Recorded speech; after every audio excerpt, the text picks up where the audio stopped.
1, go! After the impressive and surprising list of DLC characters that Super Smash Bros. Ultimate's first Fighters Pass has brought so far, Byleth from Fire Emblem Three Houses feels like an incredibly safe pick in more ways than one. With a simple yet engaging moveset to master, a bit of vanilla to round out this already vibrant pack of extra fighters doesn't stop Byleth from proudly starting out among the rest of Ultimate's extensive roster.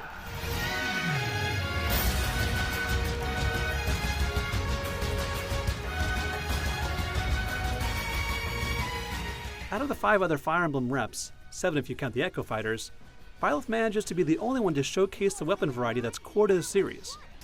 Using special weapons from Three Houses known as the Hero's Relics, Byleth can seamlessly swap out of the whip sword for a hefty axe, a lengthy spear, or a powerful bow that are smartly mapped to your directional inputs. Byleth's moveset is also one of the big reasons why this DLC fighter seems fairly simple compared to the others that have arrived post-launch, for better and for worse. Instead of being too technical, random, or relying on meters or consumables, Byleth forgoes all of it. Their gimmick essentially lies in the simplicity of having a weapon for every situation, providing a different type of challenge and knowing when to use the right one, rather than learning how to wield them at all. If Byleth does have a gaping flaw, it's commitment.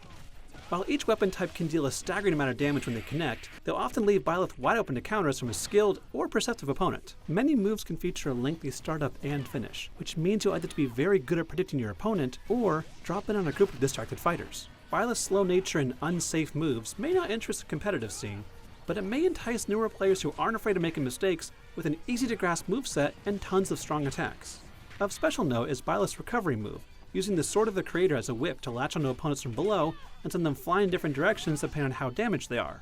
It's incredibly fun and devious to latch onto an opponent trying to get back onto the stage and send them screaming down below in an instant.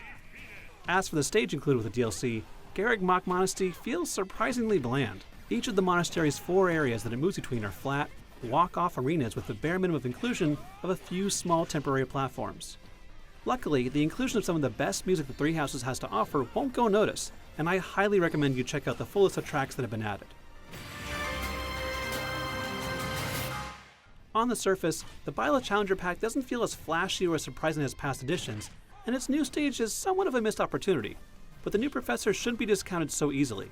Byleth has a simple-to-grasp moveset, with some fun small twists that's enticingly easy to learn the ropes with, and the unique approach to directional-based weapons stands out just enough to make checking out yet another Fire Emblem hero worth it, even for the skeptics. For more on Super Smash Bros. Ultimate, be sure to check out the reviews of all the other DLC characters so far, including Banjo-Kazooie and Terry Bogard, and for everything else, stick with IGN. Game!